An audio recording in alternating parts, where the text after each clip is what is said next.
Alhamdulillahirrahmanirrahim.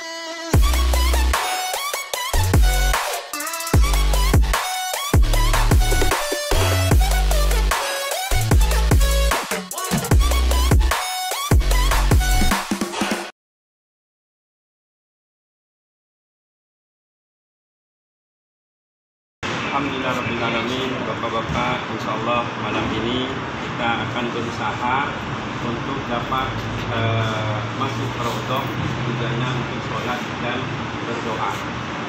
Tata krama berziarah ke makam baginda Rasulullah, pertama niatkan hati lurus ikhlas, dasari dengan kerinduan, kemudian perbanyak sholawat. Ketika kita ngantri nanti, ini tentu pasti ngantrinya berjam-jam, ya, karena masih prodi di bulan Syawal ini. Kemudian berpakaian yang sopan, ya, berpakaian yang sopan, yang bersih, yang suci. Kemudian berwangi-wangian, ya, minyak wangi itu sunahkan. Kemudian ketika kita ngantri nanti, jangan sampai kita menyakiti orang lain. Ya, nanti kalau berdesak-desakan, kalau tak sengaja apa? Karena memang keadaannya memang prodi, ya. Tapi jangan sampai sengaja. Misalnya kita terdorong terus kita kunci, kemudian kita ngamuk-ngamuk di sana, jangan. Kalau kita berada di Raudhah menghadap ke arah kiblat, ya, atau sholat menghadap ke arah kiblat, maka di sebelah kiri kita ada bangunan persegi 4 yang warnanya hijau berwibawa dan seakan-akan mengeluarkan bauan, karena memang banyak bubur itu seperti kayu gaharu yang dibakar di sekeliling makam Rasulullah. Maka di sebelah kiri kita itulah makam baginda Rasulullah. Dulu dikenal dengan Maksuro, yang asalnya makam ini adalah sebuah kamar rumahnya Sayyidah Aisyah dengan baginda Rasulullah. Di belakangnya rumahnya Sayyidah Fatimah dengan Sayyidina Ali. Nah, ketika baginda Rasulullah wafat, itu pas gilirannya ada di rumahnya Sayyidah Aisyah. Wafat di tempat tidurnya Sayyidah Aisyah. Kemudian banyak sahabat berpendapat di mana kita makamkan Rasulullah. Maka Abu Bakar berkata, saya pernah mendengar Rasulullah bersabda, di mana seorang nabi itu wafat, maka disitulah dia akan dimakamkan. Maka digeser tempat tidurnya, diganti makam untuk Rasulullah. Ya. Kemudian setelah 2 tahun Rasulullah wafat Sayyidina Abu Bakar. Sepakat para sahabat memakamkan Sayyidina Abu Bakar di sisi Rasulullah. Tapi kepala Sayyidina Abu Bakar lurus dengan pundak Rasulullah, tidak sejajar dengan kepala Rasulullah. Nah, ketika di kamar Sayyidah Aisyah ada 2 makam, Sayyidah Aisyah masih menempati kamar itu tanpa membuat penghalang atau sekat antara kuburan Rasulullah dan ayahnya, karena Sayyidah Aisyah merasa yang ada di kamar itu adalah muhrimnya, yaitu bapak dan suaminya. Baru setelah Sayyidina Utsman wafat dan sepakat juga para sahabat dimakamkan di sisi Abu Bakar, tapi kepala Sayyidina Umar lurus dengan pundaknya Sayyidina Abu Bakar. Nah, baru Sayyidah Aisyah membuat sekat antara tempat tidurnya dengan 3 makam ini, karena merasa Umar bukan mahramnya. Nah, jadi di bawah kubah hijau yang merupakan lambang dari Masjid Nabawi itu ada 3 makam. Makam Rasulullah, Sayyidina Abu Bakar, dan Sayyidina Umar bin Khattab. Nah, ketika di Raudhah, doanya mungkin dikasih waktu. Jadi mungkin masuk ke Raudhah itu dikasih waktu 10 menit sampai 15 menit. Kemudian diminta untuk keluar karena banyak yang ngantri di belakang kita. Maka sholatnya singkat saja, doanya juga tidak perlu doa yang susah-susah. Maksudnya tidak perlu dengan bahasa Arab, misalnya kalau tak paham artinya. Bisa dengan bahasa kita Indonesia atau dengan bahasa daerah. Nah, ketika ingin doa agak lama di Raudhah, itu dengan sujud syukur saja. Jadi setelah selesai sholat sunnah semua, langsung takbir sambil duduk, niatkan sujud syukur. Nah, kemudian sujud. Nah, di dalam sujud itulah baca doa. Karena kalau di Raudhah kita doa biasa angkat tangan, sama polisi di situ sudah harus disuruh keluar. Ya. Jadi seperti itu teknisnya Bapak-bapak nanti ketika kita di Raudhah. Nah, kemudian nanti salamnya ke Rasulullah setelah kita sholat dan berdoa di Raudhah, keluar belok kiri. Itu banyak orang pelan-pelan jalannya itu sambil bersalam ke Rasulullah. Jadi kalau kita mau keluar, makam Rasulullah berada sebelah kiri kita. Di situ kita salam dengan salam yang mudah. Kemudian salam kepada Sayyidina Abu Bakar. Assalamualaikum ya Fatimah Rasulullah Abu Siddiq. Kemudian kepada Sayyidina Umar. Assalamualaikum ya Amirul Mukminin. Seperti itu. Ya, baik Bapak-bapak. Karena sudah mau jam 10:30, mari kita mulai berangkat saja menuju ke Masjid Nabawi. Mari. Ya. Dinamakan pintu Babus Salam karena setiap penziarah makam Rasulullah ketika akan menyampaikan salam masuknya dari pintu ini.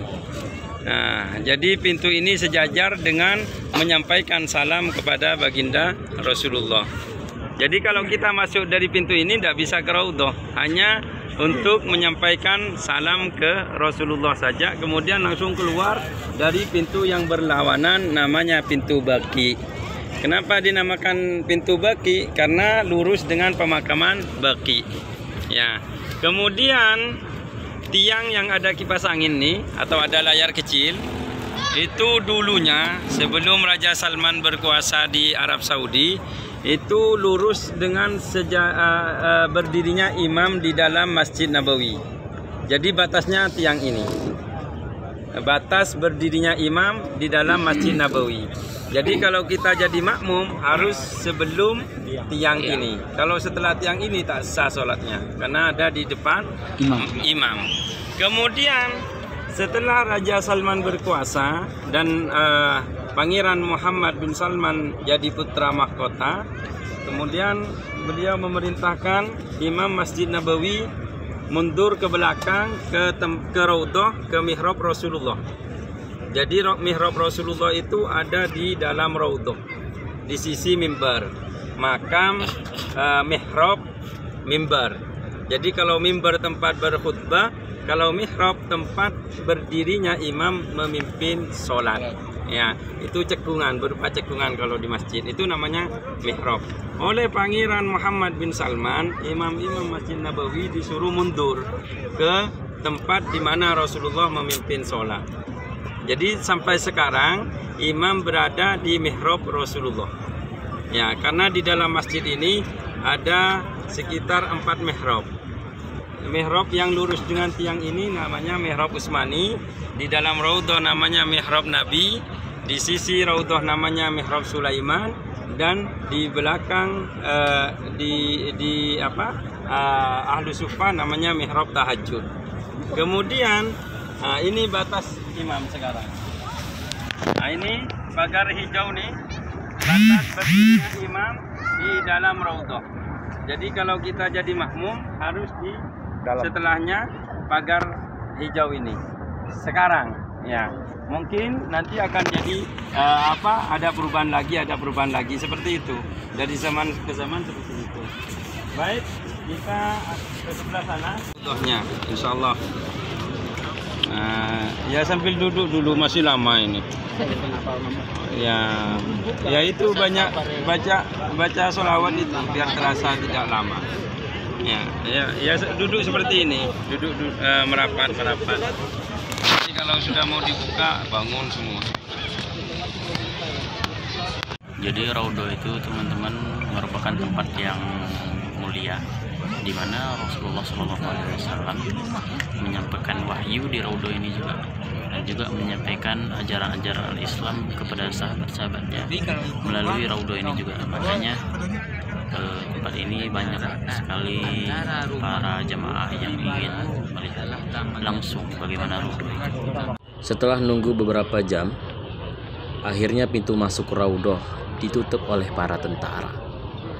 Dikarenakan banyaknya jamaah yang ingin masuk dan juga sempat terjadinya ricuh di luar. Setelah menunggu sekitar 2 atau 3 jam tadi kami menyerah karena ramenya orang ingin ke Raudhah, dan kita memutuskan untuk pulang ke hotel. Sebelum itu kami ingin mengisi air karena di hotel dipastikan tidak ada air. air minum maksudnya. Jadi kita bisanya minum di sini, teman-teman. Nah, biasanya diisi para jamaah yang tidak sempat masuk ke dalam Masjid Nabawi, biasanya mereka mengisi di sini, teman-teman. Karena di dalam hotel itu memang benar-benar tidak ada air, kecuali waktu makan. Dan ini botol-botol kosong. Kalau teman-teman mau atau pengen ke sini, nanti jangan lupa isi botol-botol kalian penuh-penuh ya. Bawain botol banyak-banyak. Nah, diisi seperti ini, teman-teman. Oke, saya plus aja. Kita mau ke Raudhah, teman-teman.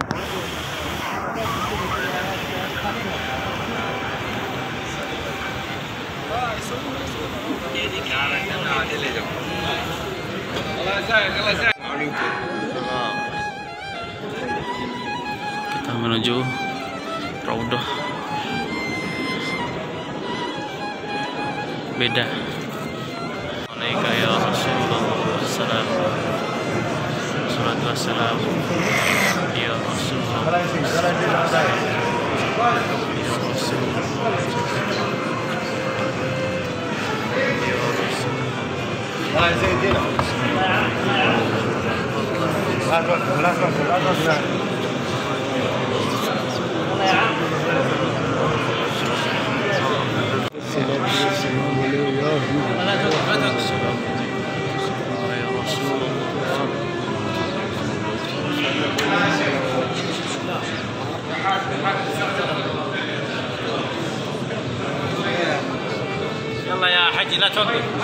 Teman-teman, ini adalah tempat makam Rasulullah, tempat mimbar Rasulullah, ditandai dengan ini, dengan kubah hijau.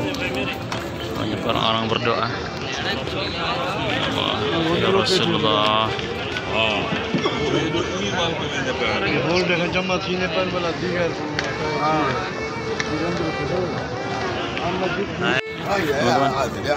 Ini adalah antrian mau ke Raudhah. Lihat sepanjang jalan ini antrian orang yang mau ke Raudhah. Antrian orang-orang yang mau ke Raudhah.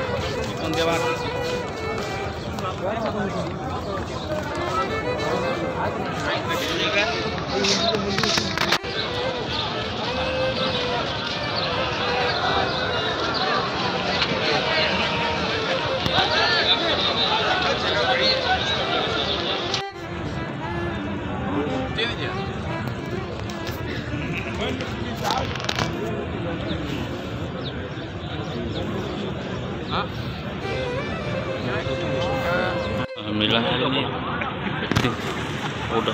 itu Raudhah, teman-teman. Itu semakin dekat dengan Raudhah, Masya Allah.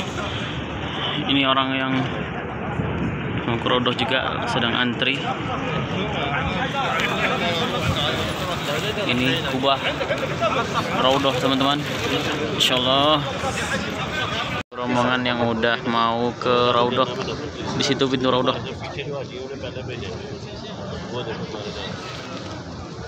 Di situ pintu Raudhah, teman-teman. Itu banyak kelihatan orang yang udah antri dari sana ke sini. Dan nanti ini sini masuknya, di sana keluarnya. Itu Raudhah, teman-teman. Ya Rasulullah. Assalamualaikum ya Rasulullah. Assalamualaikum ya Habibullah. Assalamualaikum ya Rasul. Assalamualaikum ya Habibullah. Assalamualaikum ya Rasulullah. Assalamualaikum ya Habibullah. Assalamualaikum ya Rasulullah. Assalamualaikum ya Habibullah. Assalamualaikum ya Rasulullah. Assalamualaikum ya Habibullah. Assalamualaikum ya Rasulullah. Assalamualaikum ya Habibullah. Assalamualaikum ya Rasulullah. Assalamualaikum ya Rasulullah. Assalamualaikum ya Rasulullah.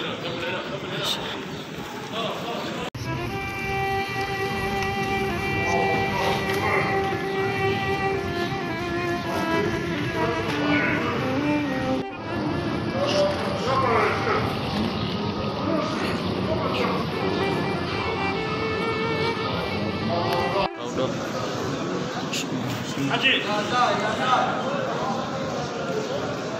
Yalla ya Syekh. Mimbar Rasulullah.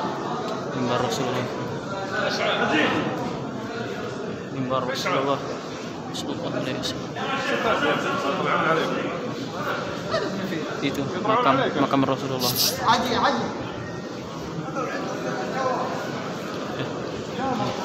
Ya Rasulullah, assalamualaikum ya Habibullah. Assalamualaikum ya. Assalamualaikum ya Rasulullah. Assalamualaikum ya Rasulullah. Assalamualaikum ya Rasulullah. Assalamualaikum. Alhamdulillah, setelah percobaan kedua kali berhasil masuk Raudhah Rasulullah SAW di tempat mimbar, antara mimbar Rasulullah menyebarkan al-Islam dengan makam Rasulullah. Masya Allah. Rasulullah pernah bersabda bahwasanya Raudhah adalah termasuk taman surga. Sini teman-teman. Teman-teman, kita akan review hasil yang kita dapat di Raudhah tadi. Kayaknya ini kurma ya, kurma ajwa. Ahda, saya kurang tahu ahda itu apa. Oh, masya Allah. Nih, kurma kayak manisan gitu, warna kuning. Ini ada kurma ajwa. Ada kurma 3 teman-teman. Kurma 3 dan ada air zam-zam ya di kemasannya, dan ada tulisan Happy Eid, selamat hari raya. Ini teman-teman bisa lihat 1966. Kita akan makan ini kurma asli ajwa. Ajwa ini kurma kualitas paling terbaik. Manis sekali, serius.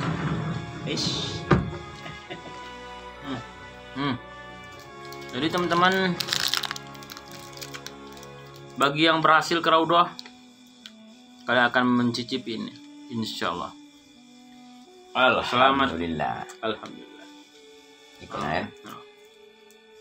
Semoga menjadi orang yang beruntung dan salam halal.